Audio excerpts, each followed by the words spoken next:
Hello, everyone. Today, 4 teams are fighting for survival. It's a must-win if you want to go to Masters Tokyo. Hello and welcome to Day 3 of the VCT Americas playoffs. Dash here, joined at the desk today by none other than Bren and Sideshow. Also, there's those 2 other guys in the studio. That's great acting. Talking about God knows what. Maybe we'll find out in a little bit. How you gents doing? First time on a desk with the both of you. I've been with you once before. Yes, but without your better half. Yeah. We're really not complete until the 2 of us are together, so you're going to get the full experience today. I got that inkling. I got that inkling. A maelstrom of emotions that are about to outpour. I don't know why I've turned into a poet. For real? Wow. Things are going to get deep here on VCT Day 3. It's the midweek playoff hump, right? So sometimes we got to bring things and internalize them a little bit. Let's talk about what went down on the stage, though, just yesterday. Our top 2 seeds took to the stage for the first time in playoffs. First, of course, we saw Loud take down Furia in dominant fashion. Yeah, and this is honestly their big brother, I think, showing a little brother up a little bit. You know, finally, you know, Furia had the controller plugged in. They found out for the first time what it was like to play against a team like Loud in a domestic region rivalry, and they just got dismantled, shut down, decimated. I mean, you could use any amount of words to describe it, but it was ultimately so one-sided and very unlike Furia and what we were expecting from them. And then I thought, okay, but now we're not going to get another one-sided game, right? It can't be. It couldn't happen. They can't have another one-sided game. And, Dash, if it's going to be one-sided, Cloud9 are going to win. Oh, my God, what's happening on my screen? Whoa, what? EG? How are they doing that? How have they done it? It was a ridiculous game. I was by myself in my living room at home, losing my mind, wishing that I was in the room with any of you guys to kind of share in the craziness that we were witnessing. And again, just to put some color to it all, Cloud9, right, as a team throughout the regular season, barely even dropped maps, let alone series. So to fall down people. Exactly. I mean, just an absolutely wild turn of events there for EG to push themselves all the way to Masters Tokyo and to be alive in the upper bracket of all things. Yeah. All right, well, there you have it. That's going to turn everything upside down in the playoff picture. Let's take a look at our current bracket. As mentioned, Loud moves forward into match number 8 there, as you see, up against Evil Geniuses, the 6th seed, whereas NRG and Cloud9 get bumped down to the lower bracket where they will play today against both Furia and Leviathan. The wild part about this, I mean, there's a lot of wild parts about it, but it means that we're guaranteed to only see one of NRG or Cloud9. And coming into the playoffs, everybody's thinking, Loud, NRG, Cloud9, that's your top 3. In terms of form, how they've performed during the regular season, where they're looking to be, that's not going to be the case anymore. They're going to knock each other out or not even make it to that game. And it's up in the air, honestly, as well, of these 4 teams that are watching today, which ones are going to be making it forwards, based on the form that we've seen, because, you know, I'm going to be real with you, the 4 teams that we've got today look like they're playing like they don't deserve to be in playoffs. At least if we're going off that previous performance. Yeah, we would have said it was a sure thing, right, that NRG and Cloud9 go through. Of course, they get knocked down. Only one can make it. But even in the current form they're in, it feels like anyone's game today across both of our matches now. It doesn't get more do or die than this. If you lose today, you're missing Masters Tokyo, and you have to wait for LCQ to even have a shot at champions. The question is, which team do you think will grab that 3rd spot? Tell us and use those hashtags VCT Americas and VCT so we can feature you on the broadcast a little bit later on in the show. We are going to take a quick break. When we come back, we'll put Bren to the test in Are You Smarter Than a Gold Player? Don't miss it. I am smarter. Are you, though? Yes. Okay. I'm much smarter. We'll find out. I'm much smarter. Soon enough. Going to be taking his face clean, though, and it doesn't look just that likely. The frenzy's in the face. That's going to drop to 1 health. Por isso, leva o seu primeiro ali, vai buscar mais DG, e agora sim, saiu da jaula o monstro, levantou.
Hello there, welcome back. It's VCT America's favorite game show on the cards again. It's Are You Smarter Than a Goal Player? And our contestant here today is Mr. Brennan Hook. Here's how it works. We're gonna give Bren 4 different categories. He can pick from them, he will be asked a question, and if he doesn't know the answer, we have our resident gold player here to help.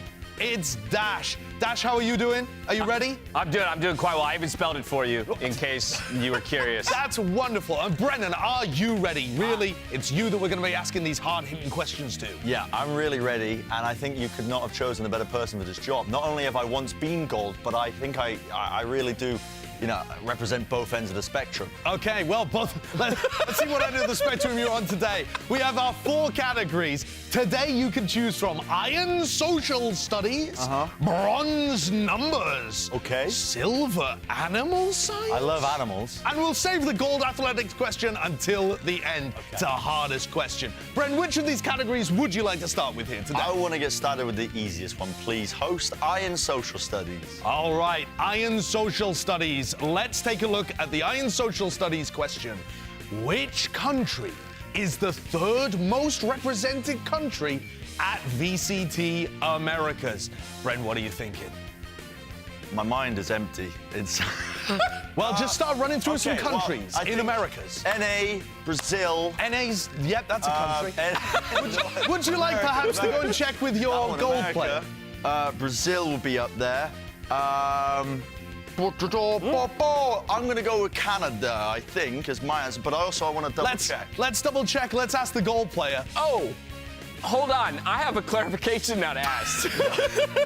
Do you mean by players or by team? By player, yes, by player. Oh, so I wrote Chile thinking we were talking just from a team perspective. Okay, but I don't think that's true if we reduce down to individual players. That's okay. We'll move it back down to our contestants here.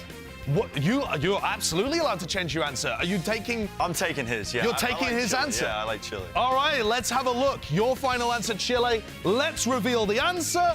It is Chile. 7 players. Number 1 with the United States. Of course, what Bren refers to as North America. And then Brazil at number 2. Excellent stuff. Well done. What a great start. Let's bring up the categories again. Would you like to choose from? Bronze numbers, yeah. Bronze numbers? You want to go for that one immediately? Yeah. Let's have a look then at the question for bronze numbers. How many players are on the Evil Geniuses roster? Notorious for having a lot, but how many exactly? I'm pretty sure it's 9. Okay. I'm pretty sure it's 9. Well, pretty sure isn't 100% sure. Let's check in with Dash, our resident gold player. I'm less sure. I don't know what even the roster limit is. I'm gonna go with. Actually, I'm gonna back up my boy. I'm going with 9. Right, okay, so you're supposed to give me the advice. Yeah, I mean, our goal player's waiting for the contestant to put it in, but that's okay. Bren, are you reinforced? Are you backed up by his confidence?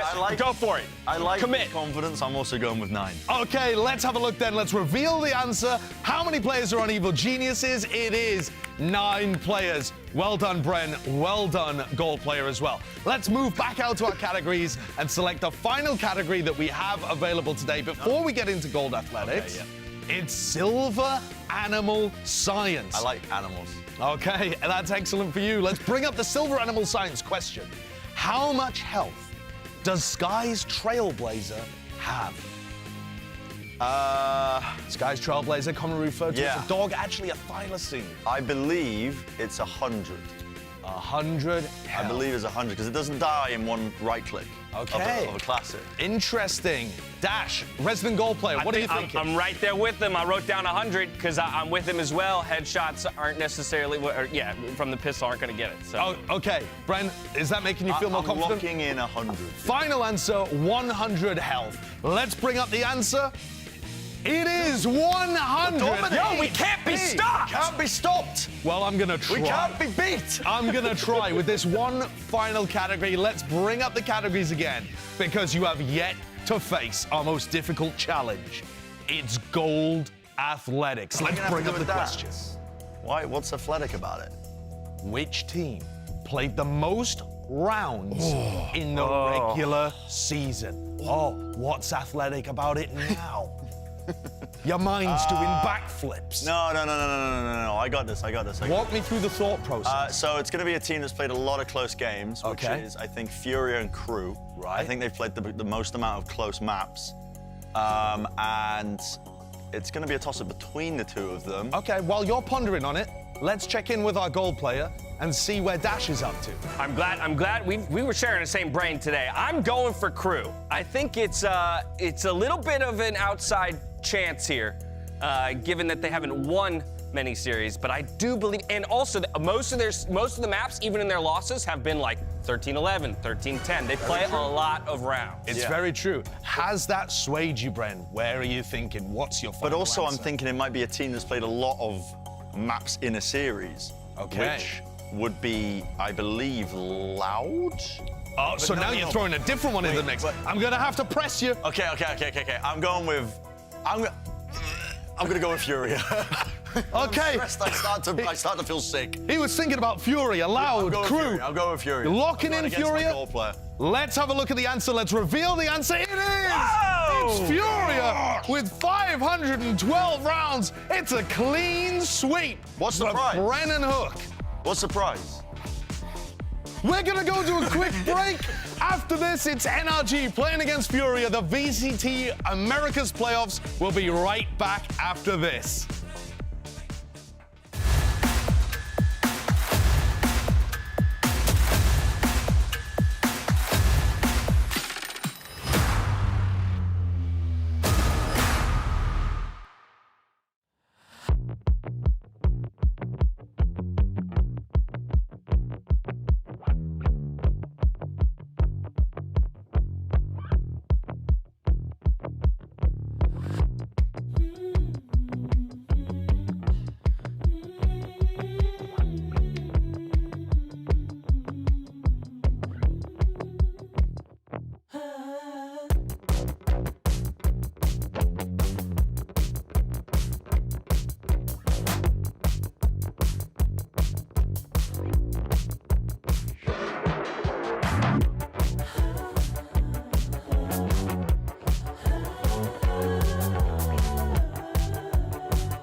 Welcome back to VCT Americas with your resident gold player alongside Sideshow and Bren and whatever the heck those goofballs are doing.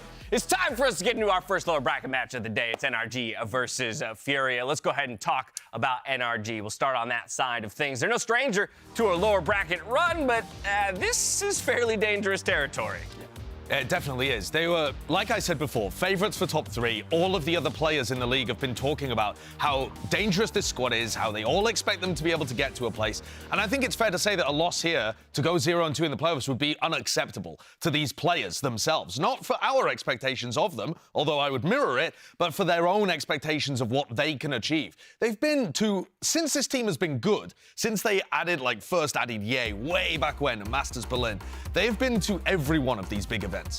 They've always been there. And I think part of that, right, is, again, the trajectory that this team was on in the latter half of the season, right? Bren, it was a little bit of a rough start for them, 1-3 in their first series, but then from there to shoot to 5-3, right? That's what set up this expectation that they'd kind of roll through the postseason. And it looked like they were straight back to the form that we kind of expected of them, you know, where they were going to be able to play up to their own expectations, make the playoffs, and they were one of our top threes easily. And it was a bit of a toss-up, you know, even when we were discussing the beginning of this playoffs, it was like, oh, which team is going to get the unfortunate demise of playing NRG in their first round? Right, we were talking about avoiding them. Yeah, well, like, you got to avoid them completely. And then here they are sitting at the lower bracket, our first round of elimination matches in the playoffs, and it's a reality that we could be looking at. And I did some investigative journalism, and I found out, okay, they've got this team chef. He's been cooking. It looks quite lovely. But what meal did they eat when they lost that day? It was this. They need to avoid the garlic roast chicken thighs with the raspberry capri salad.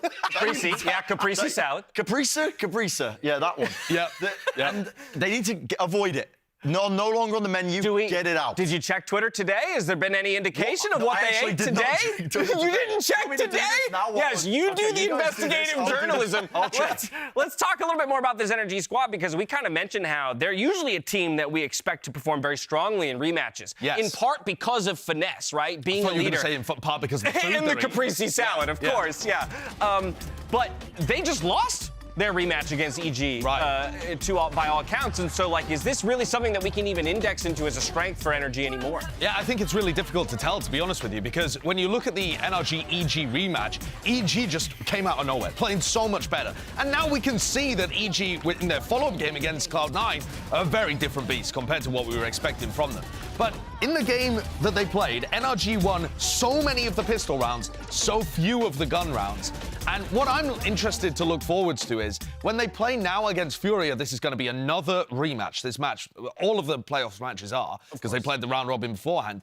It's normally the team that loses that learns more, and they make that adaptation in the map pool or the strategy or the comps or something. So NRG need to stay ahead of the game and ahead of their opponents. I think that's going to be the biggest challenge for them. We'll see if they can do that today. Now, you'd expect Victor to show up in these crucial matches. He did in their most recent one, however, only on one of the many maps that they needed him to perform on. Yeah, only map one. And, you know, the tail end of the regular season, this guy has been the staple glue for this team, where he's been able to fill any role, play it to a very high level, and he's been carrying them to a lot of these victories. But map 2, map 3, he went missing in their loss. He went missing hard, actually, in terms of that step off of and drop off of his performance. And it's going to be a necessary thing for Victor to, I think, play up to his own level. You could see how disappointed he was as well at the end of the series. Like, it hit him, I think, pretty much the hardest out of the entire team, because with his individual performance and how, you know, close some of those rounds were, he wasn't able to live up to the same expectations that he set for themselves. And that map 1 where he's getting multiple 4Ks as well. But he does have a very difficult task, which is playing such a variety of roles. He's playing Flash Initiators, he's playing the Sentinels as well, he's playing the primary duelist in a lot of circumstances as well. And it heavily affects the way that you play these rounds, taking fights, things like that. Your mindset and your attitude needs to change to that. So I'm expecting, and I want Victor to have that step up in performance like he was at the tail end of the regular season. I think it's going to be necessary as well for them to actually play well in the playoffs. Literally 3 different jobs within just that series alone. It's a lot to ask of a player, but it's what NRG needs if they're going to come out on top. No matter what the situation, though, you can never count out NRG when Victor and Crashies are still alive and around. Earlier, we sat down with this dynamic duo to find out why they work so well together. So the way it happened was, Austin was already on the team, and then T1 asked me to join, and then the rest is history. The rest is history. Trying to maybe force him away from a couple of angles here, but Crashies way ahead of it, eats the flash though, so does Victor. Now there's problems. One left, one right. What can Victor do in this? They're bounding around. Oh, Victor! This duo, I think, is probably one of the few duos in VALORANT that has had staying power across so many different iterations of a team, so many different metas. These guys continue to perform at the top of their game with finesse as their caller since it feels like the dawn of time. The third, and that's going to be, once again, the deadly duo of Victor and Crashies. Sassy going to swing back out, leaving just Victor and Crashies here. Crashies got so close here. Aspas completely unaware of the possibility. How is he here? The third! How is he here? It's pretty simple. There's not like a crazy story or anything. We just meshed super well with each other. We played ranked with each other all the time. We got like super good chemistry, which is really hard to get, especially in like today's gaming world. So like we just meshed instantly.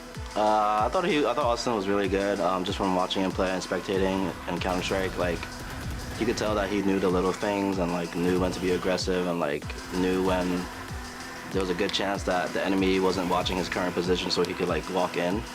So he knew little stuff like that, and I was pretty impressed. And I've played against him so many times. I've watched him play, and he's done like a bunch of different roles in Counter-Strike. So I knew that he had the versatility and could literally like do anything that the team needed him to do. And in VALORANT, he literally just the same thing. He could literally play whatever we need. A flash comes out as Calzine holds towards the church across fire with Aspas, but finally NRG start answering back. Crashies and Victor. I don't have. Harbor's hit for 115. No idea. Oh, wait, we're gonna peek. Wait. Peek. 1 HP Harbor. Come on. Nice! Nice! You got him. Oh my god! Oh, You guys are incredible! Pô, You know, and even in these high pressure rounds, when we do win a like super big clutch, we don't react differently. Like we just stare each other right in the eyes, and like we've been doing it for so long, so it just feels so natural. It's the non-verbal good. It's the Yeah. non-verbal Like yeah, good that's round, my that was guy. insane. That's my yeah, guy. That's my dude boy. right there. Yeah.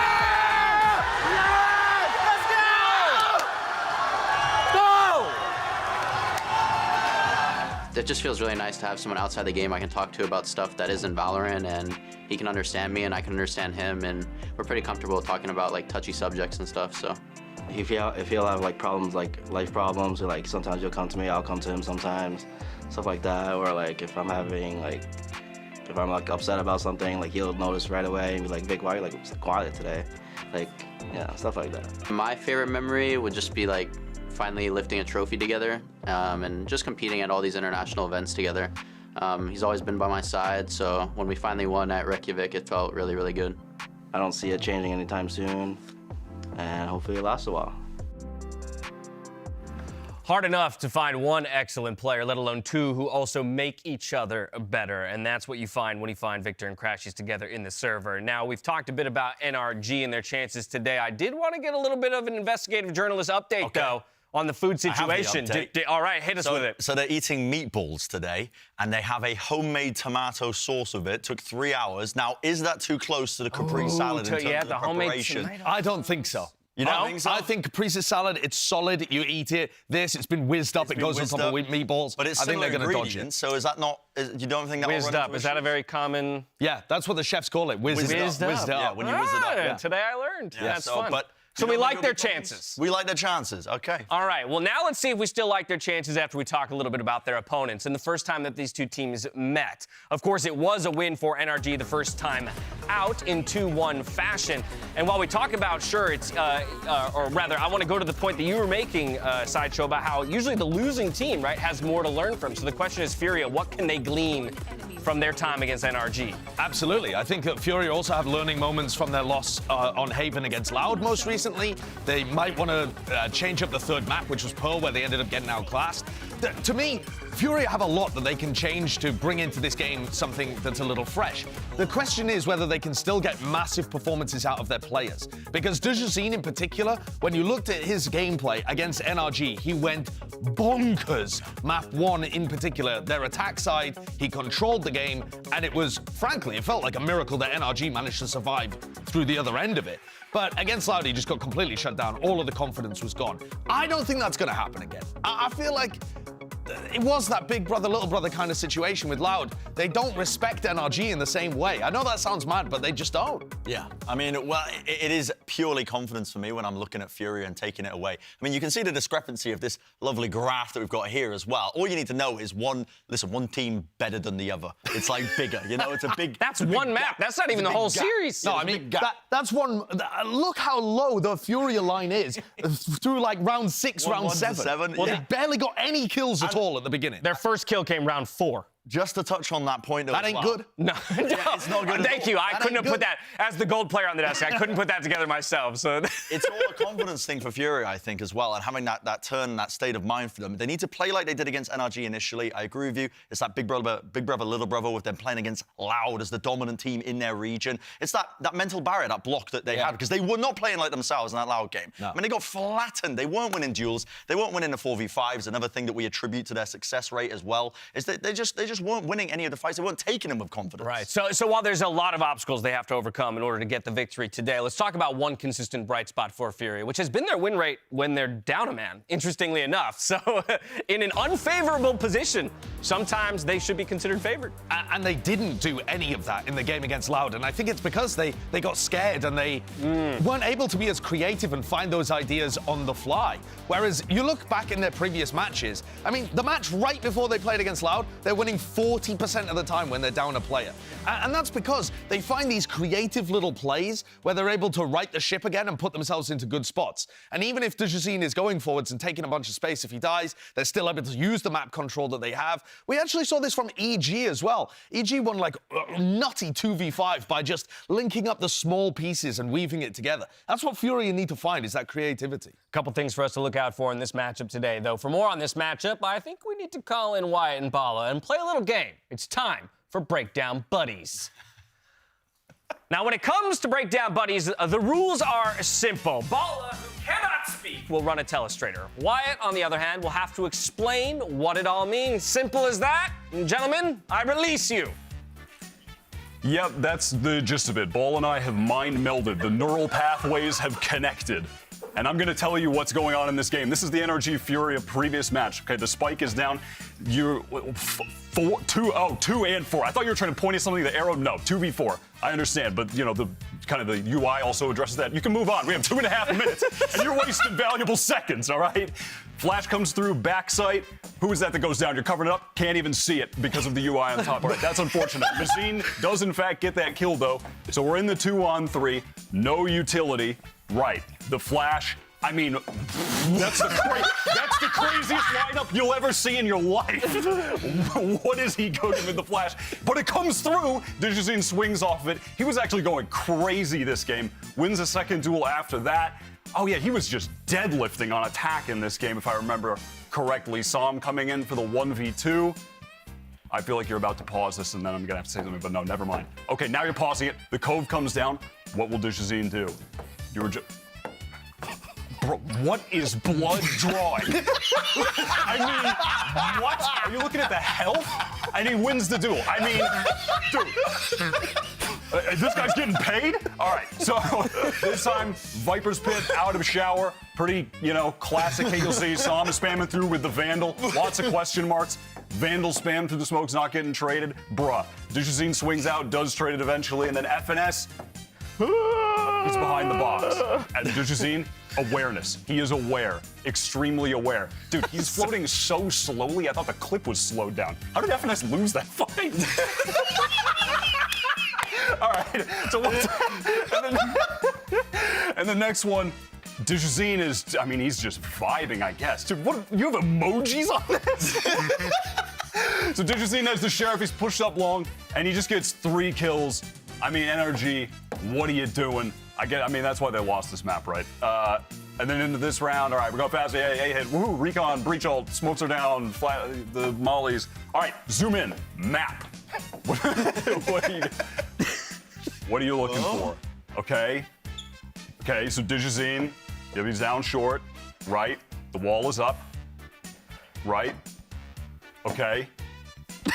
He's standing there. Okay, he's pushed through. Yep. Reckoning. Yep. Trying to fight FNS. Gets the first. Nice little spray transfer. On for 3. The last 2. Surely they don't know that we're coming short. We walked up, right, guys? Yet he's ready to dash. Okay. Waiting for the wall to drop. Waiting for the wall to drop. Dashes. Gets the info. Re-peeks. And if he got both, I would have lost my mind. But he didn't. But still pretty cool, he almost got a good clip, but he didn't. Are we out of time? Is that it? Are we out of time? I feel like that's good enough. I like how... Thank you so much, gents, for that, first of all. Second of all, I like how basically the first clip, there was attempted analysis, and then after the first clip, it just became literal narration of what Bala was doing. Bala did not make that one easy. He didn't make it easy. These emojis of just meditation. Yeah. He was in the zone, and he caught 3. You did get to see Digizine going crazy. He was reading the minds of 3, and then he picked off 3. Come on now, guys. Get me over there next time. I got this. We're apparently running out of time. So with this last minute, I want to do predictions real quick. NRG, Furia, grab your whiteboards, boys. Who's going to take it? Is it going to be a wounded NRG, or is it going to be Furia clapping back? My pen doesn't work. Okay, let's go here. I'm going for So the NRG. 2 of us together. Wow, yours is so much more visible. Well done. NRG here. Tell me why, though. I'm going for NRG. I don't think necessarily that Digizine's going to be able to keep up the phenomenal rate that he was playing at previously. And I think NRG are such a structured team, they're going to just trend back to that average excellence. Cool. Well, yours is the only opinion I cared about anyway. No one cares, Bren. Today, 4 teams are fighting for survival and a shot at Masters Tokyo. NRG versus Furia. Leviathan versus Cloud9. Day 3 of VCT Americas playoffs starts right now. This stream contains fast flashing images that may affect viewers who are susceptible to photosensitive epilepsy or other photosensitivities. Viewer discretion is advised.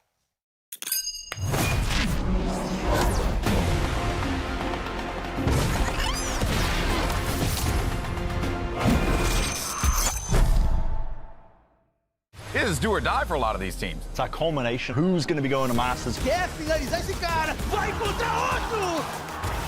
One enemy remaining. What is that? The knives in his hands and 4 kills. If there's one thing we've learned about VCT Americas, is that there's always a chance. Mas o Calil, olha ele! A double swing coming across, and Victor! Oh! The trigger discipline to let up the 2 and a spike.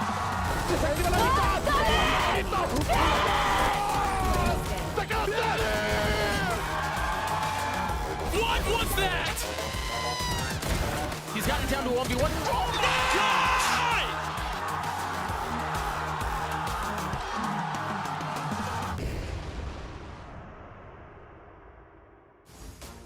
I think Furia is a lot better than a lot of people think. When I first scrimmed them back at Lock-In, I immediately knew like this team is dangerous, like this team is very good, they know how to shoot back, they play well. With the shorty, Mazine to do the most! Tem jogadores que já foram campeões de tudo, praticamente, do Valorant. Classic coming out for EG. Off the spike, Crashes gets 2! And a 1v1, Clown couldn't get the kill! DG's in, gets a good pistol round, gets a good first couple of rounds going, he's on the roll. Mazine on a quick scope! Então os caras vão querer dar tudo do servidor. Então, basicamente, o que a gente vai tentar fazer também. Welcome everyone to the Riot Games Arena here in Los Angeles, California. This crowd's ready to go, baby. So let's go ahead and bring out your first team. Please welcome to the stage, Crashies, Victor, Artis, Sam, Finesse, Coach Chet. It's NRG.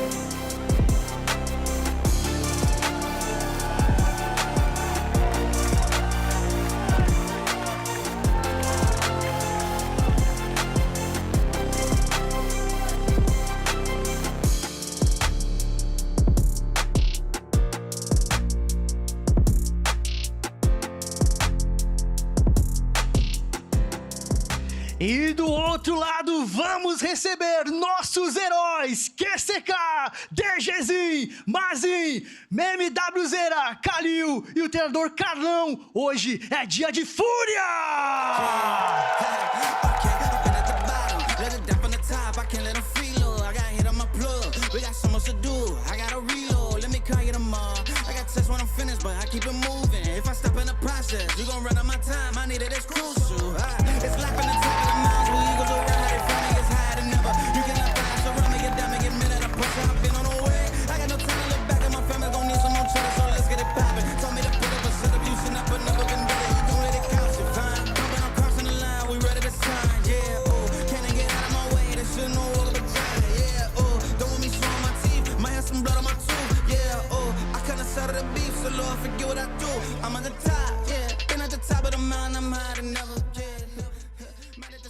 And time to leave everything on the line as NRG and Furia battle it out to keep their playoff run alive. And this is where I return to those questions about what each team has learned from their first time out against each other, but as well as their recent fall downs against other opponents in the postseason. And for Furia, while they may have learned a lot, the question for me also is, have they had enough time to enact it? It's been 24 hours.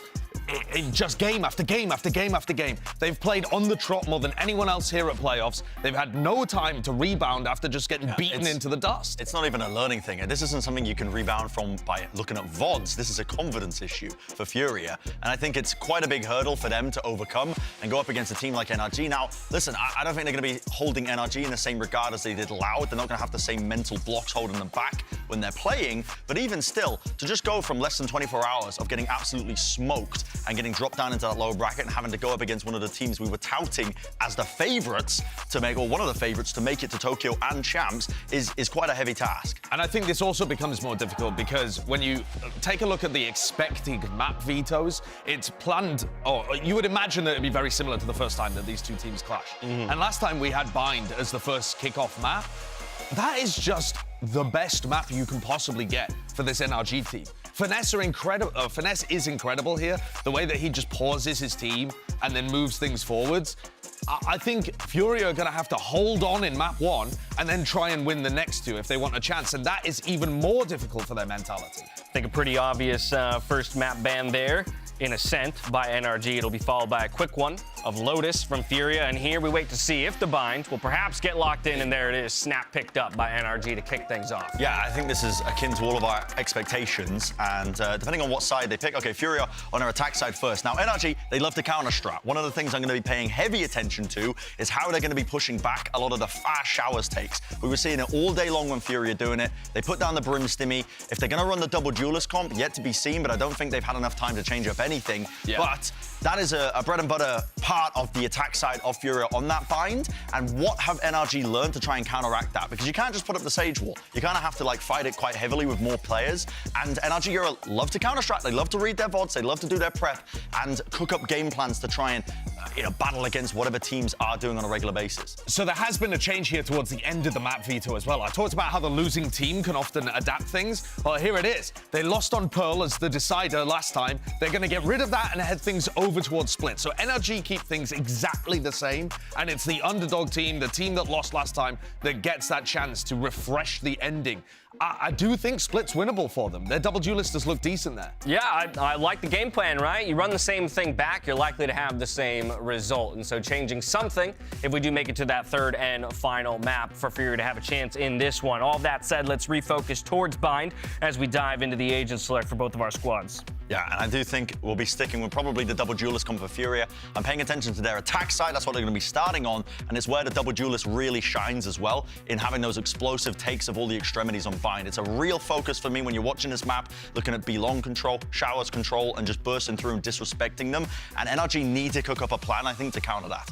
Also, when they get into post-plan situations, we've been seeing some be extraordinarily important in those B retakes. So that's going to be another focus, I think, for Furia, is getting aggressive on B and shutting him down. There you have it. We're all set up for map number 1 here in this best of 3.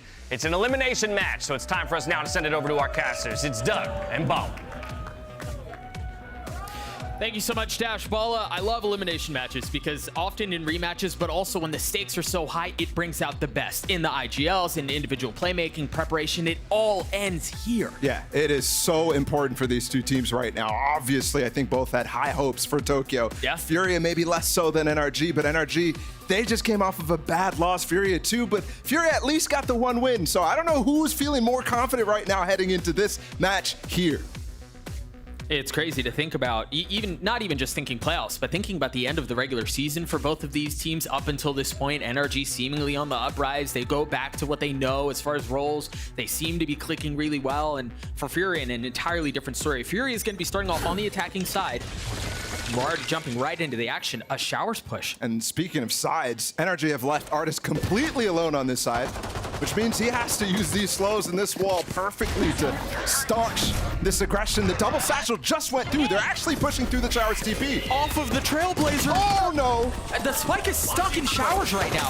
He's got so much work he's gonna have to do just to try to survive, just to get the package to the destination, and he cannot. That nade. It just sections them off though. Doesn't actually take down Victor. It's an explosive fight that has ended in a stalemate for just They're gonna TP on this too. Psalm's going through to reinforce Victor. But there's no crunch, there's no pinch coming in from the other side either. They can just keep this fight in front of them. A massive two-piece there from Victor with the frenzy. And this stall has favored NRG so well in the mid round. Absolutely. Finesse also not taking the TP, opting to go the secret route, going down into market to clear the flanks on the players who are right now still holding that spike in bathroom. And you see the paranoia from Azim. He was just up in spawn, making sure that nobody would be pushing in that way. That threw him for a loop, yeah. Yeah, Finesse with very wise pathing. Getting NRG to this point. Robbed of the ace, but the pistol for NRG. It's that duo too, that combination of Crashes and Victor again. The Deaths touched on it. We had a segment on these two. They were a package deal in the offseason. We might not have seen them on this core. The Optic core still. It might have broken up. That's crazy to think about. Because these guys were going for a team together. 30 seconds left. That takes a lot Enemy remaining. of faith from an organization to continue And I think they've clearly, over their history, they've been playing together since basically the beta. Ton of history between those two players. Different Viper wall, or excuse me, different Harbor wall. You think back to the first time these two teams met, the opening was on Bind, and it was these halves where NRG started on defense and Furia rolled them. But we're already seeing adaptations in how NRG want to play this defensively. Artist is playing in a different place. Som is starting in different situations as well. Different Harbor walls. They're really taking the fight to Artist quick, both on that pistol round and here as well. Yeah. And it's important for them to try to get this Sage Util out as fast as possible or opt to go away from it because the delay on the other side of the map is significantly less so. It's still there, but you can definitely dive over top of it. He got the info, that's why he's backing off right now. It might not have looked that way, but Crash is aware. And they might double peek here with the flash, yeah. They tried for it. Train hard. Artist getting in on the action. Dealing considerable damage. And once Incredibly again, well done. Yeah, and once again, the spike finds itself surrounded by NRG members. And I think there was two key win conditions in terms of just how these first couple of rounds, economy, whatever, these easy rounds to win go for NRG. I think they needed to continue the streak on the pistols, which so far they have. By the way, 7 pistol rounds in a row. And then also start to deal with these anti-ecos more cleanly, because against Furia, last time they played, Digizin was a thorn in their side on those ecos with the Sheriff, and as well as Mazin, with just classics in most cases. But they lost 3 ecos that I could count in that prior matchup in the regular season. That needs to be cleaned up here in playoffs. So far, so good.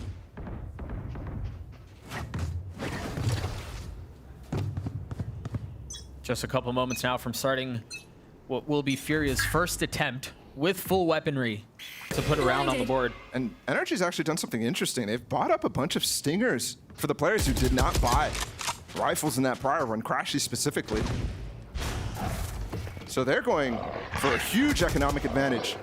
And this round is definitely tough for them to win, but if they do, oh my goodness. They're rolling. That will skyrocket their economy and their bank. Look at this from Finesse. He's gotten way forward with the help of Som early in the round, but he might get punished. No. By himself. And it doesn't seem to matter. There's the stingers you were just talking about as well. A worthwhile investment. MW was by himself for a second there, and he does get traded back. And there's nowhere for Mazin to go. And there, you didn't have the information from Mazin. You didn't have the information when MW went all the way up about Crash's positions. That's why he's taking that extra space, because he knows he's unknown. And you saw the players from Furia were not disciplined enough to keep their gun out, keep the possibility of somebody being in the space that they didn't clear in Octagon.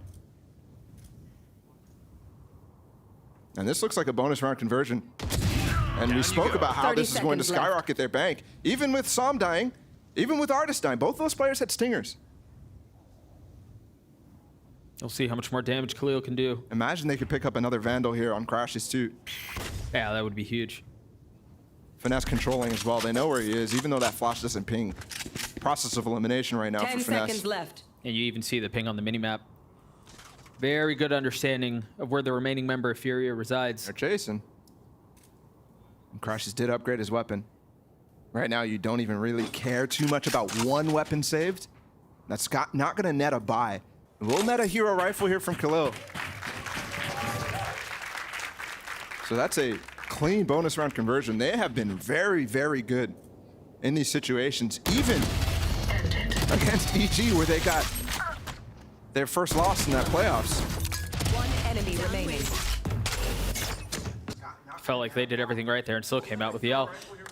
It's interesting, too, to watch how NRG are playing this. Again, to harken back to the previous time these two teams met, something that feels like is missing from the side of Furia is pace, right? They were so pacey on the attacking side last time, and we haven't really seen a lot of the double duelist dive off of the stimmy from Khalil. It's been far more careful. I think one of the tough parts about that for Furia is NRG's going to be prepped for that, right? You have to change your game plan going into a game, but that worked really, really well on this attack side. You already said that half from them, when they came out swinging on bind against them, they went 9-3 on attack.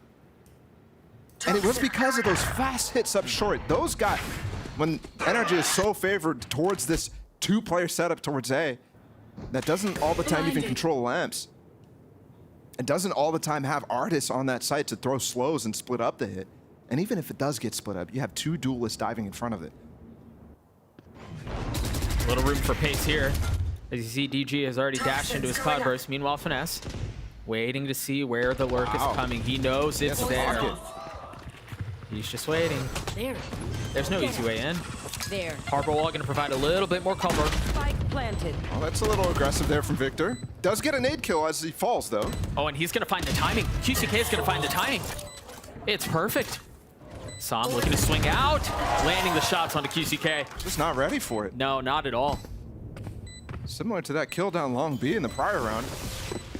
3v2, this should be converted here. Khalil with the hero rifle, though. Gunner. Doesn't go for more, so he has plenty of time to play with his team. And it's just Mazina with the Stinger, but it's a 1v1. Crashies with the Phantom. Flash. Mazine out of bullets, having to reload, having to re-swing, and having to die.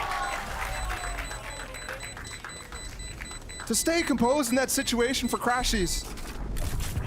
Calculated on the re-swing as well. Didn't even re-tap the spike there. Just knowing that Mazine is in that position, knowing that Mazine knows eventually he's going to be able to get cleared. That angle is not safe as you walk into pocket. So Crashies just waits for the inevitable re-swing. Calculated indeed. But Furia, I mean, that was a light buy. That was just a couple of stingers. And that's the sort of round that NRG was losing a lot of.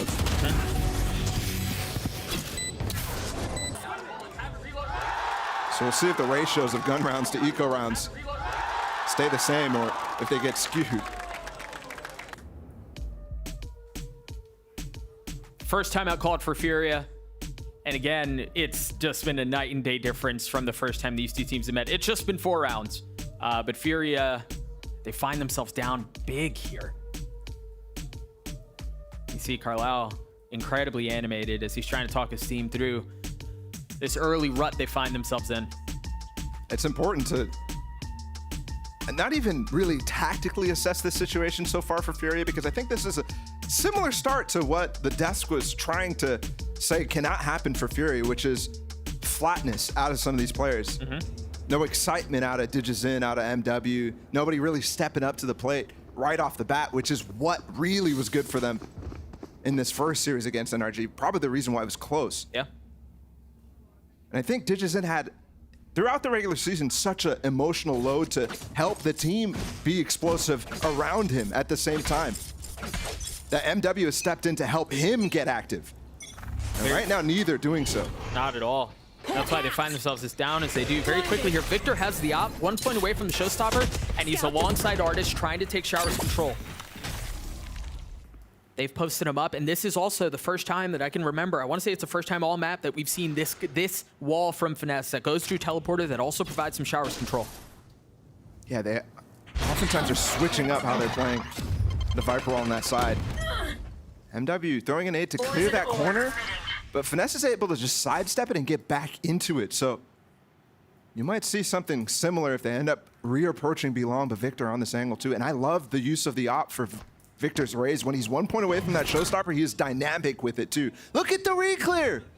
They just got spotted though, and Mazine just gets completely deleted by Finesse. The Seekers popped as well. Those were consumed last round. They're split right now. Fury are going deep in to take the space. Hey, he's gotten back sight. The spike is close by, but there it goes. It hits the ground. MW with so much to do by himself. Now the reinforcements arriving for Furia.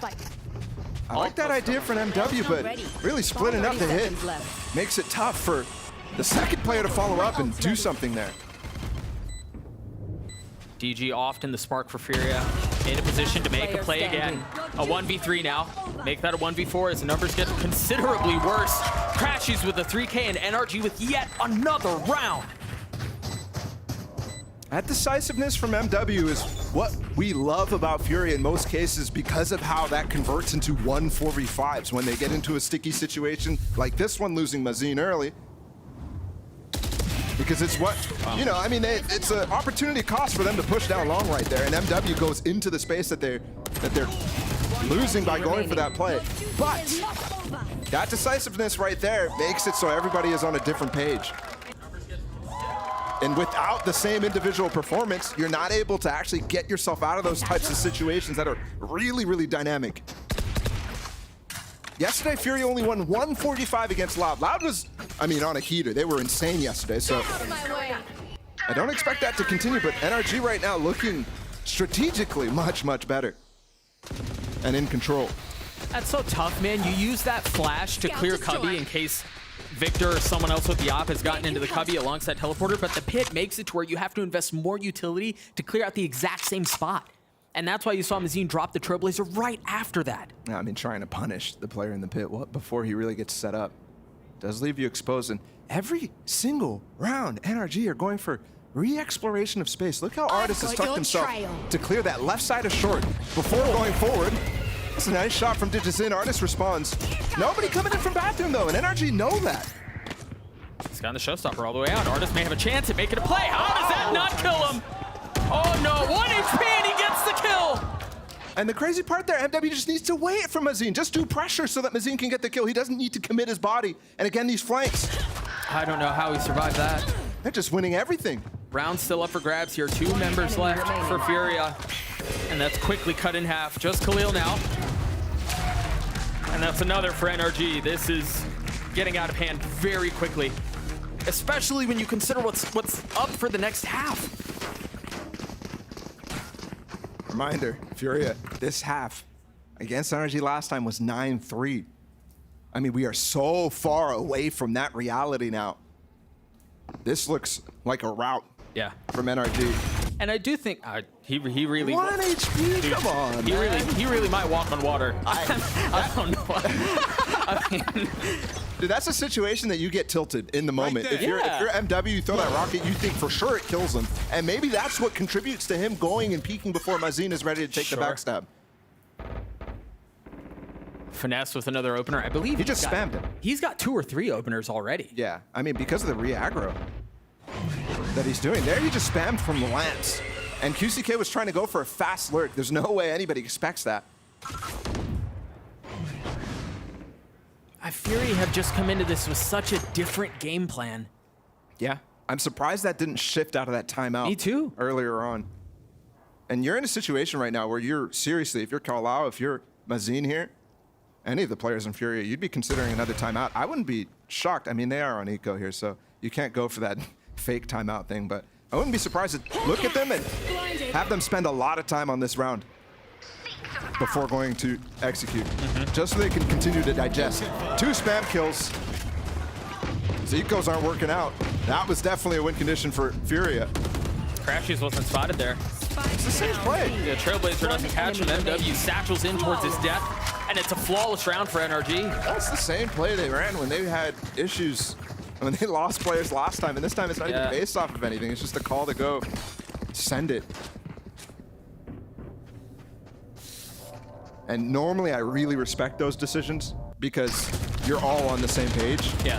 But when it looks like, when it smells like desperation, that's when I'm not as happy with it. Good nade as well coming from Victor. Everything there. NRG was way over, I mean, perfectly rotated on top of it. 7-0.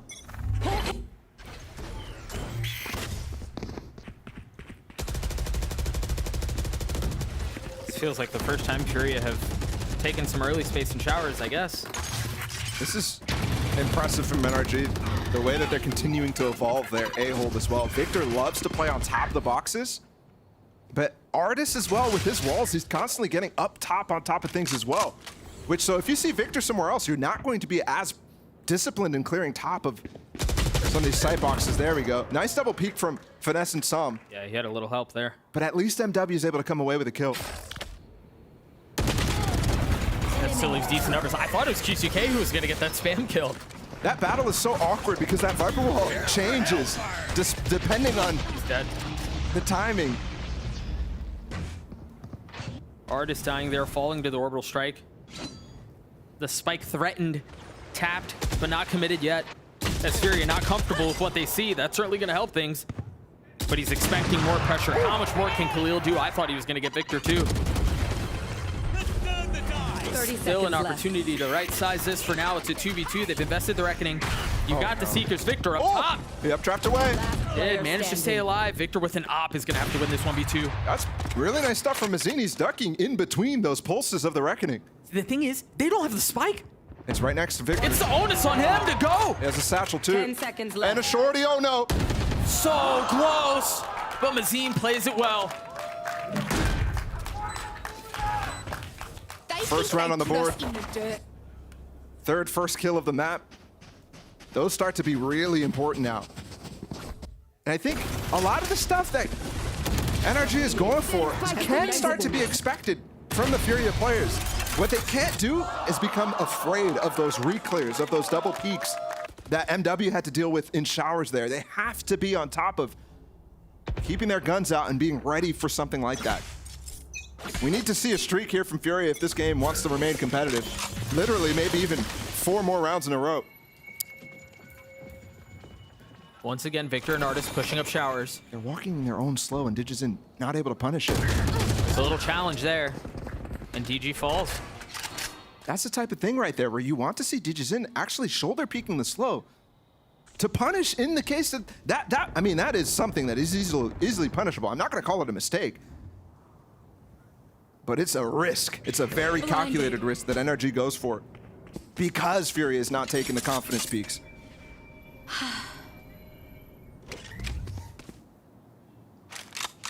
Furia with a few moments to rethink how they want to approach this round. They scoop up the spike. Now it's going to be 4 towards B. And there are 3 members of NRG here. I've got your trail. Finesse playing in a ratty little spot right under hookah window. It's going to get spotted by one of the Seekers. Position given away. Utility dancing around him as he repositions. Creeping his way forward. 3 on the other side. The flash chooses not to swing. In fact, takes a little bit of high ground. Waiting for the swing. 30 seconds left. Do they dare walk into his crosshair? They do, but Crashy's able to deal it back. Psalm's on the TP-less flank, so they don't know it's coming. He may have a decent spot on this too, given how the pit is landing. He's gonna have a great spot on this. Victor's taking so much pressure. Planted. Oh, he's committing. He's fully committing. He's jumping into the pit. It's all on QCK now. Can he win this out in the comfort of his own pit? No, he cannot. Timing almost worked out there for QCK. Victor It really did. like turned his head, but it's on a swivel. Circle high tide. I can't tell you how many times I've tried to draw a perfect circle with the high tide, and I always miss. No, that thing is just a little bit. perfect. It's That hard, thing man. has a actual radius of pi. 8-1. NRG just seen, ooh, boost up with the satchel. You saw EG doing a lot of this. Actually, one of the few teams who was consistently boosting non-raised players up in the positions. And again, that sort of dynamic between the raised players and the Sage and other players who normally aren't on top of things is really nice. If Victor can show himself somewhere, and all of a sudden you're not being as diligent, even inherently. Furia grouping back up fast over towards short. I wouldn't be surprised if they just double satchel into this and dive. I mean, but they're so disjointed. They're so separated. Well, yeah, but they're catching Artis alone again. Yeah. But they're not punishing the side that they, I mean, with the wall up, they're clearing lamps, so that's definitely a win. You've seen NRG freeze in situations like this to look for picks, but will Furia be able to actually capitalize on it? And now they have the Seekers that they're gonna have to deal with as well. The flashback sight. And again, the problems continue. And yeah, all they have is pistols, but there's really nothing positive to highlight here.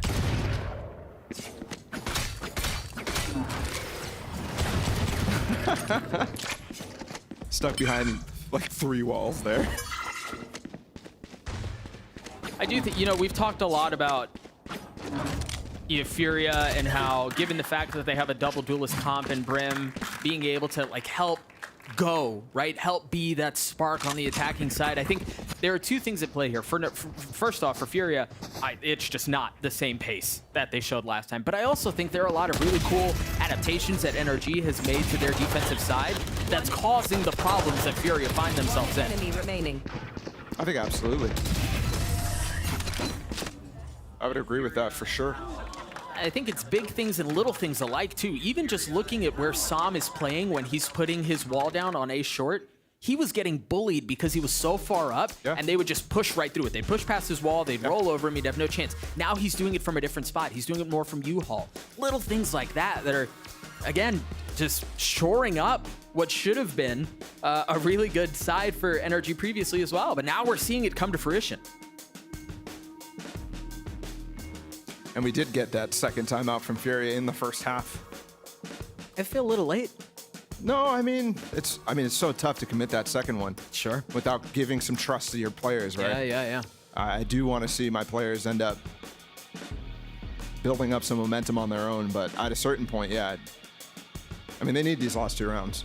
If they don't, then game is wrapped up. Yeah, it's wrapped. I mean, it already could be, Doug. Yeah. It already could be. It already could have been like 3 rounds ago. NRG's attack side is so strong.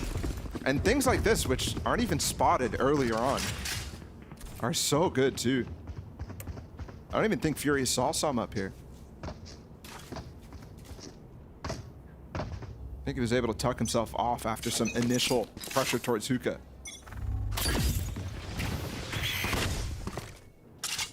The flash from Crashies through teleporter, instantly getting info that there's someone back showers. This Molly caused a lot of problems with that pace last time from Furia. I think, honestly, the fact that they haven't shifted gears, I think it is obviously an expected move. But it worked so well last time, and nothing else is so far. I think that might speak to definitely how the players are feeling right now. Yeah, scared. I would have to agree. Scared. Dash active, he might want to go, but no. MW is falling, or Mazin is falling away from him.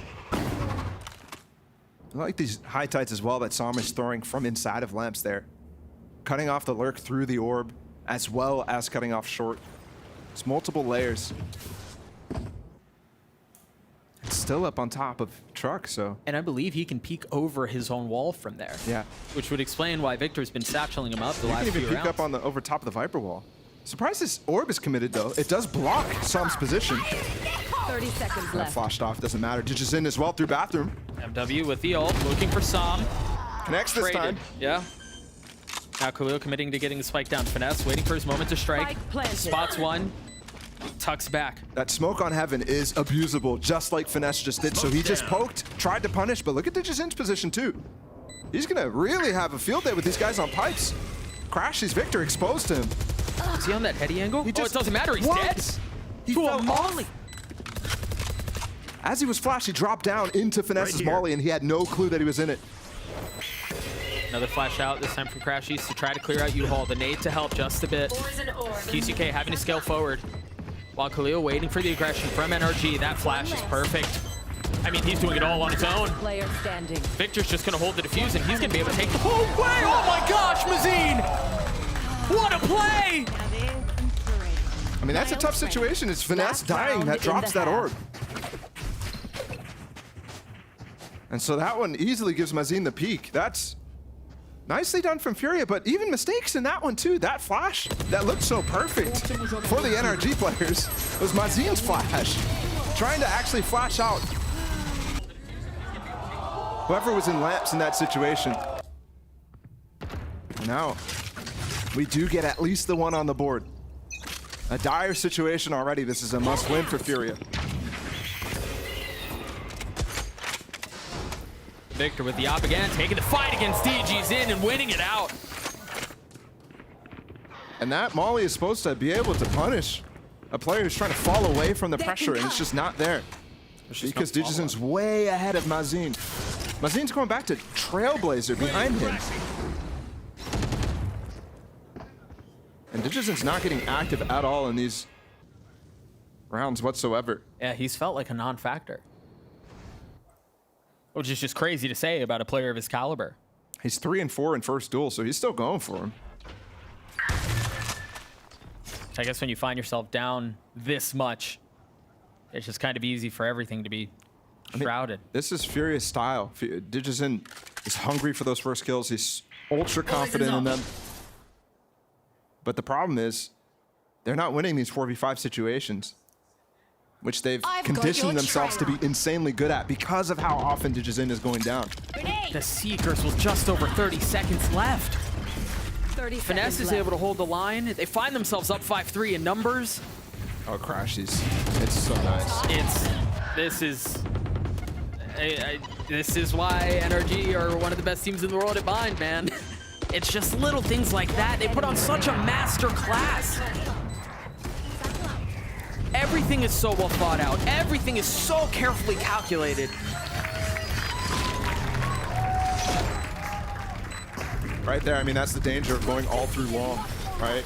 Smoking off hookah, not allowing yourself some space to look at where Crashy's stuck. I mean, obviously Finesse shut this push down through hookah. And then re-rotated too. It's just so nice here out of NRG, 10-2 on the half. Was the 9-3 half the last time Furia did this against NRG on the defensive side, and the stories could not be any more different. We're going to throw it down to Bren, who's standing by with the sideline report. Bren, take it away. Thank you very much, Doug. Yeah, sideline report here. I've been listening into the comms and communications of NRG, and I found some really good stuff as well. The reason it's so dominant, I mean, part of this is NRG's willingness to counter-strat so heavily. I mean, it's a key part of their strategies, but they had a very good read on what Furia wanted to do on their attack side of Bind. FNS was calling multiple times about how he was stopping the bathrooms, the showers, double satchel push, no matter what. They're very aware that that's an attack side default that Furia wanted to do on that one side, on the attack side of Bind, and they were determined to stop it. They were changing their setups quite frequently as well, but it was mainly centered around that game plan and a hard control of Shower's bathroom, making sure that the attackers couldn't take it. Not only that though, but when the pace got switched up by Furia and they slowed it all the way down, they weren't doing too many of the fast takes, they also were calling really good adaptations. Very early on, they made the call for Victor to pick up the operator to try and punish some of these slower rounds where really the pace was just getting all the way down to a crawl from Furia's attack side, which I noted as well frequently was Victor's as well. Just his position, holding showers, and that was a call that they made just off that adaptation and realizing that they weren't going so much for the fast plays. FNS is calling all these adaptations as well, very aware of whenever these hits coming in, and the vibes are good for NRG. I think this is an important factor as well. Nobody's at each other's throats. The comms are really clean, precise. Everybody's calling for each other as well, and whenever somebody wants to make a little bit of a play and wants to peek a corner or something, they're always coming for each other to, hold this angle, flash for me, use this util. It's all looking really well refined for NRG. A great turnaround from last time, and I think the comms are a great reflection of that as well. So I'll send it back to you guys as well to take it away for the rest of the map. Thank you so much, Bren. Always good to have that sort of insight on how teams are calming, on kind of what's going on, and even the nuanced things like the vibes, right? Like, it is those little things that matter, that play out on how confidently you're taking duels, on how much you're trusting your teammates to take fights, things of that nature. So again, a 10-2 half in favor of NRG, and Furia left, I mean, just hoping and praying for a miracle at this point to keep the map competitive. I was walking behind Artis as we entered the arena today, and his laugh is just so infectious. I just had to laugh with him. That's the sort of thing that I think is happening right now on the NRG side. I know Finesse is a very serious guy no matter what, but already that double satchel Victor inside of here. They're gaining control without even needing any of their other players. They're completely faking double TP. It's being bought hook, leg, and sinker every single time. With this pistol, I mean, game is over. I mean, wrap it up. Bro, Furia are reading an entirely different book right now. They're not. They could be playing a different map. There's chaos here, actually, Doug. There's two players on the flank now. And there's going to be a double TP, which means Digizin's flank is going to come a lot faster through long, but all the players in NRG are sandwiched in. So if they're not able to actually push into MW at this point, I mean, it's so good. The high tide is perfectly timed. It's perfect. MW's on the other side of a sage wall. That's going to take forever after the spike has already been planted. So you're burning down the clock here, and you haven't even made an initial push to get out onto the site yet. This is big out from DG, though. Dashing forward. Buying time, looking for a kill. He gets 3 there. That's insane. Last player standing. Now the sage wall finally goes down. It's Artis by himself, 22 HP. Not able to convert. I don't... Oh, no way! I thought it wasn't coming. I didn't think so either. 0.3. 0.03. 0.03. I was concerned that time would be a factor right off the bat. You know, we talked about it. The timing on the harbor wall was perfect. The sage wall was perfect. And for it to go down to 0.03 to keep Furia in this. Well, Unreal. Hey, if it's 0.03 that keeps him in the game, if there's 0.03 that keeps him with some sort of hope, I don't know. I think my biggest concern was if they get stomped out, if it ended up 13-2, something like that. How would they look on Haven? That's tough to recover from in an elimination game. And Furia are not experienced with these sort of runbacks, especially in playoff brackets. DG has a Vandal, the only one on the side of Furia here. Trying to spam, trying to land one. Crashy's picking up the orb, and you see all of NRG having to take a step back here. I mean, they got both orbs in this round. Both the showers one and the long one, so they're taking this so far already as a win. They still have control of their wall. They can still walk up short, and I think even you're seeing marks on the map for Psalm's High Tide to come in for a quick plant, which they might be able to get. If they get that, I mean, they're flying into that bonus. This is going to be such a tricky thing because they have so much space they can take in U-Haul as well because of Finesse's wall, and now you have Psalm's wall that's sectioning off site. Finesse is going to be able to scale up at the same time. MW is ready for it there. Very well done. How much more can they find? If there's anything else to find, DG may be able to clean this thing up by himself. Yeah. Oh, it's MW who got the last. Furia gets a 4 nonetheless. Very nicely done. Brings it within 6. Now they have this big task of the bonus. Furia have been, in the regular season, they were the best bonus team, bonus round team. So in this situation when, you know, most teams it's about 25% on average on winning the bonus, it's disadvantaged in a little bit of sense because you don't have as many rifles as the team coming into after losing the pistol in the anti-eco. But NRG, in most of these situations, I mean, you can consider that first half, they were perfect on anti-ecos. Not quite the same, but very similar. Because a lot of times Furia or the team on the bonus will go for something really aggressive. And you can actually see 4 players stacked over towards A. Left Mazin early on by himself at B. Very quickly being joined by comrades, and it's because of the utility that they've dumped in, right? You saw some presence from Crashies and Artis. You had the Molly coming through, threatening MW. Or excuse me, Mazin. So he gets a little bit of help. They check in with him. Hey man, you good? Everything all right? All right. They head back over to A. Yeah, back to the original idea. They're trying to read NRG, but like Bren said, NRG has such a good read on the game and how Furia want to play. Mazin should have heard some of this utility at this point. Yeah, he saw the cascade up through the front of Hookah, so the fact that Furia are not biting at all is so interesting right now. Does want to be the boy who cried wolf or something, I don't know, but how long are you going to wait this out? I mean, this is interesting. Finesse is holding the TP, which indicates if things went wrong, they might end up backing off, but nothing went wrong. They get the first pick, they get in the site, they get the wall off on elbow. Artis high up on the shed, ult as well from Crashes. Remember, they controlled those orbs last round. How cheeky does Sam get? And again, Finesse, who you mentioned was watching the teleporter the entire time, is now going to be at a really nice timing for a flank if it hits. And not even gonna need it. Yeah, they very well may not. There it goes. He got his. NRG get to 11. It's not gonna break the economy of Furia, of course. Digizin is going to go for an op. Good night. He always just barely has enough money to go for it after they lose the bonus. So this is still super, super strong. He was actually a round 3 opper early on in the season. Yeah. But he's been opting to go for the Vandal lately in round 2, so let's see how this one goes. Molly being thrown out to punish. We have Victor on top of that box. It might be that double satchel. And there's going to be a clash because Furia has 2 members here. Khalil's close by, MW2, and you see it instantly, the satchel trying to dissuade the pressure. Yeah, sure, the Dark's coming in. Are they going to be able to swing? Yes. Very nice counterplay from Furia. Exactly the sort of thing that NRG was working on. There's still presence. I mean, you've got DG, who's, he's got the op. He's holding down long, but they had 2 members by Telly, and they never committed. And the thing is here, even if Victor didn't get those 2 kills, there was no info about this short push coming in from the rest of NRG, so they were going to get pinched in. They were already stuck because of the molly that Finesse threw, and NRG immediately capitalizing on that, continues to back up what Bren was hearing inside of those comms earlier. Furia find themselves left with scraps in this round, and you wonder here how safe DG wants to be, given that he's holding the op, given that it was such a massive investment when there wasn't much money to go around to begin with. Yeah, they're gonna save this one out.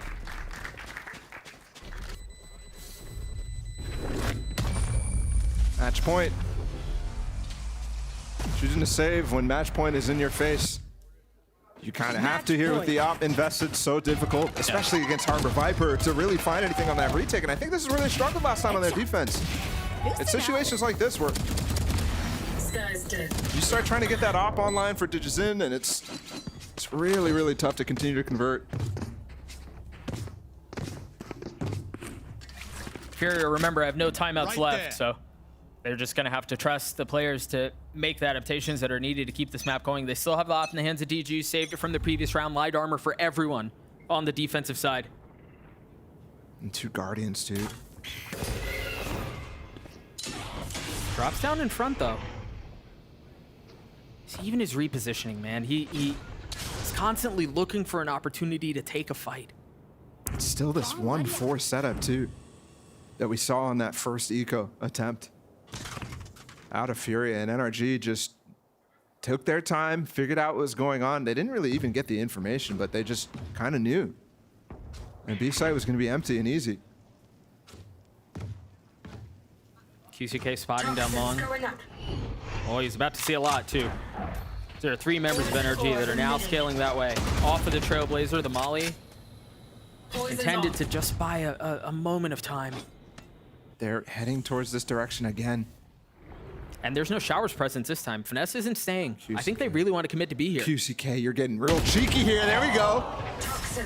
Another early kill. He's by himself still, though. MW has just arrived. And now you see Finesse, who's starting to fill the space that Victor just left. Waited for the Trailblazer to pass through the teleporter, and now scaling forward. 25 seconds. Here comes the rotate. In for the rest of the Furia players. They're here. They're ready, actually, to fight. They're going to dry walk in, which is crazy at 18 seconds. Now the wall goes up. The spike goes down. 13 seconds left. There's not a lot of time left to do this thing. 10 seconds left. Kills going back and forth. Numbers heavily in favor of Furia, and it doesn't look like it's going to be changing anytime soon.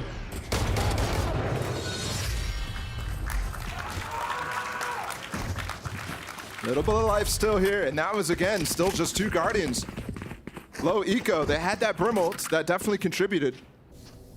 But I think some slight mistakes from NRG as they were just dry walking out. The timing was not perfect there, obviously, as you're going to have when you go for a situation like this. And I think it's because Crashes, when he went for that flash early on, was not able to actually get out because of the perfectly timed molly from QZK. Those hits are not dry run. They're not perfect. Nothing like that at all. And it will actually lead to the first time out for Ched. I'm pretty surprised by this, to be honest.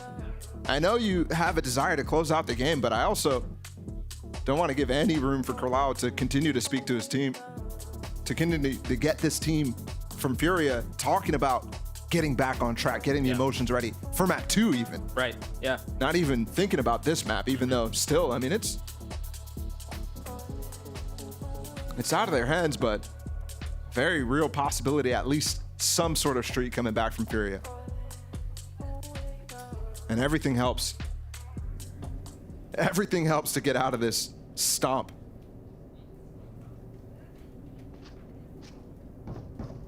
We'll see if it's going to be enough, if that timeout can continue to keep things going for Furia off of that little moment that they had to talk to their team.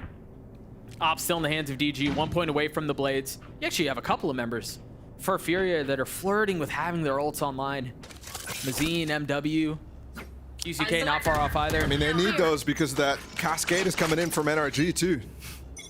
They've got the Reckoning 1 point away, Victor Showstopper 2 points away. Those sorts of things are rounds just shifting completely, round ending. They just need to survive. They just need to survive. And it seems like for now, the hit from NRG is leaning towards B. There's no pressure. I mean, think back to how NRG was playing their attack side. Or sorry, their defense side. Is constant pressure down short.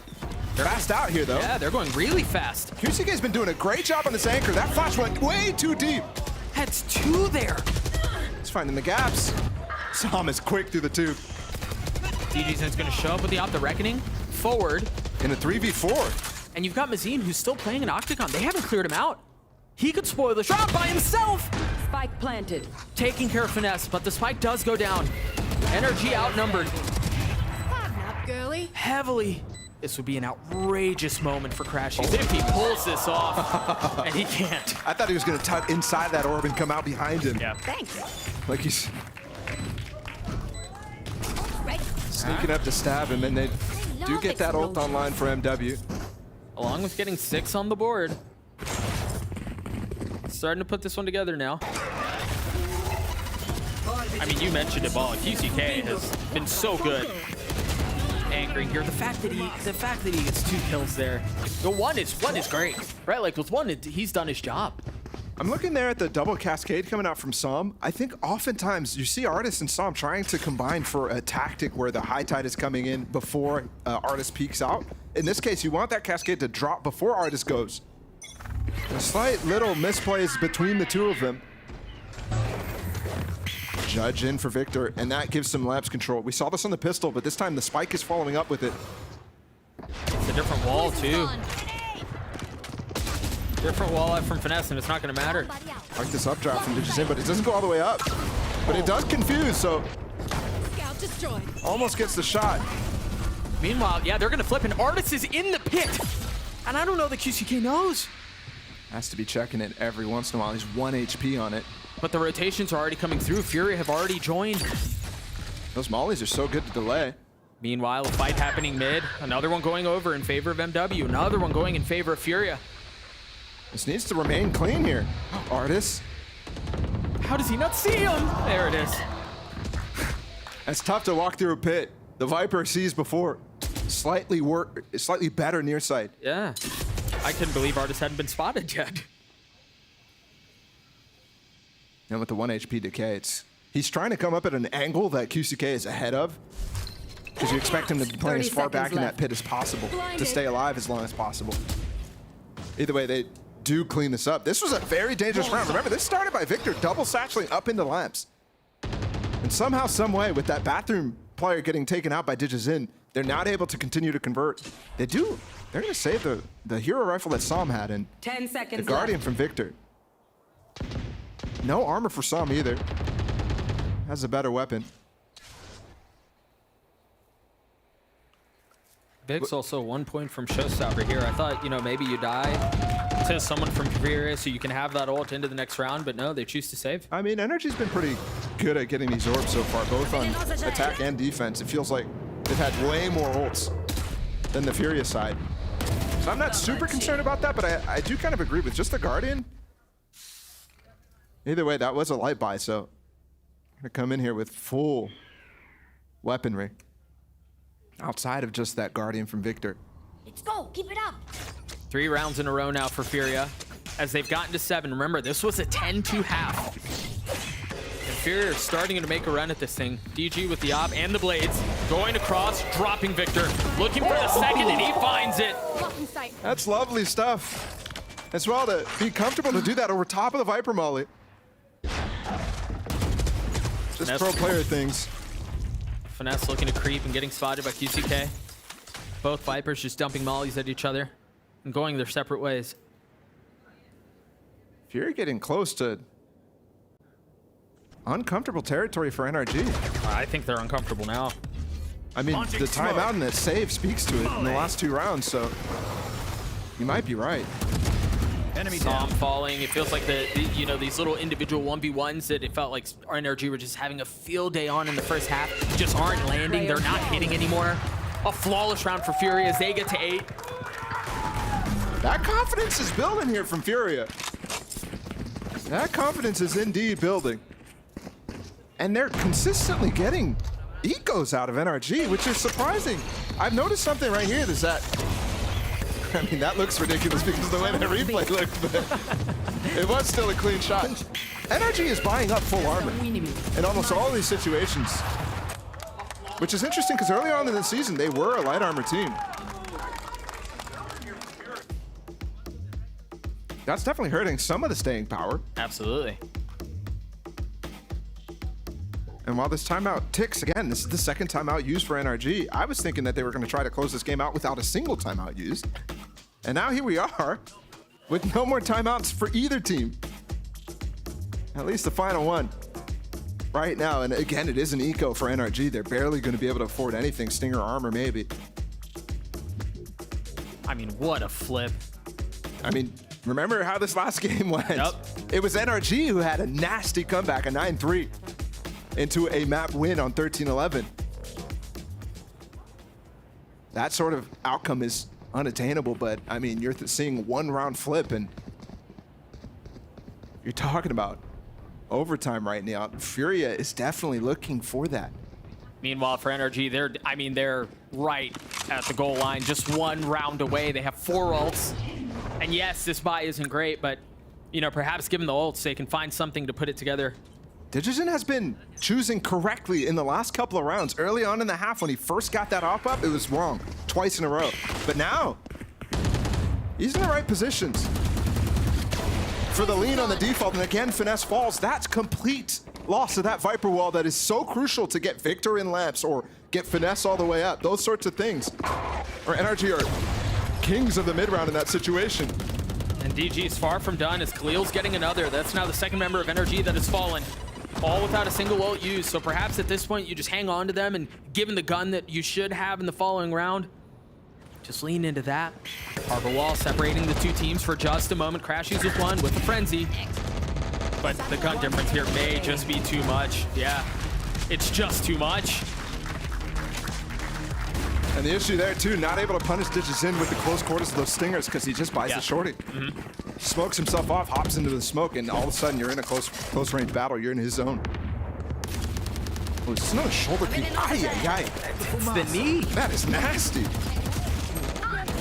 But this feels like the map very well could be decided here in this coming round. Again, NRG have guns. They have 4 ults to work with. They lose this. Once again, they're in financial trouble.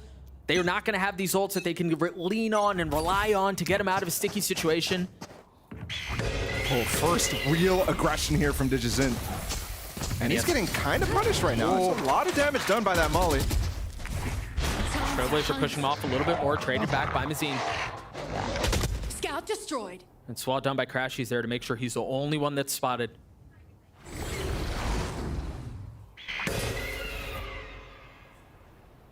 Cascade up as well. Allows Digizen actually to cross back into safety. I've It's got only your 2 players trail. here. These Seekers are going to be really hard. There's going to be maybe a Victor ult as well.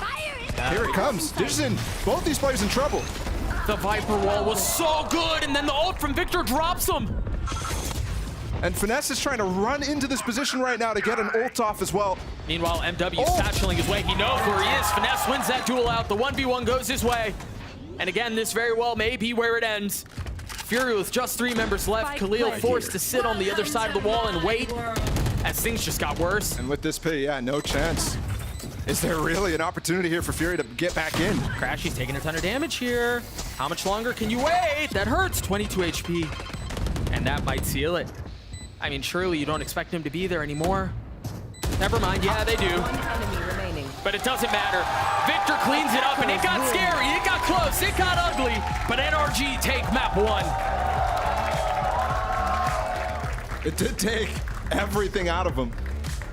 And honestly, I'm walking back to the proverbial locker room here, not being happy if I'm NRG there. That slipped significantly.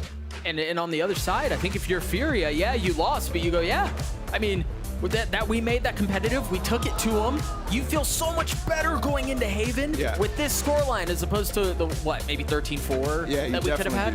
Do. You have to erase that first half, though. That was devastating. 10-2 to start this off, and they were flat. They were very flat. And I'm not even really thinking that any single player came alive in that second half. Yeah, I didn't see. Digizen obviously did get some nice op kills in towards the latter half. I think QCK, in my mind, was the guy who was really keeping this team in this. Yeah. One enemy remaining.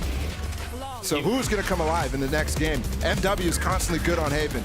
He probably is my favorite Haven player to watch right now. And Digizen, obviously, it's a Jets playground. Right. But at the same time, NRG is just so good on this map.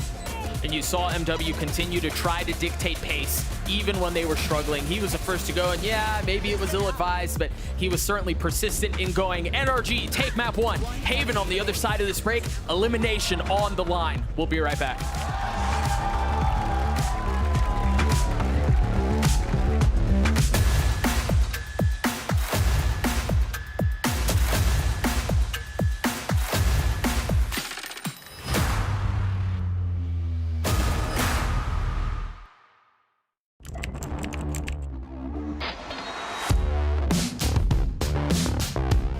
What is this from EA? He is currently unstoppable. He is just a consistent demon. El Diablo. Hey guys, it's EA. Welcome to my course on optimal Valorant training. I'm going to be demonstrating now some angle clearing. I'll slowly come around the corner as well, making sure no one's on these off angles.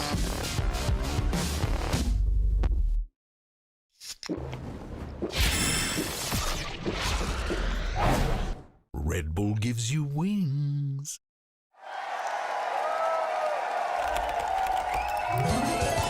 Red Bull gives you wings.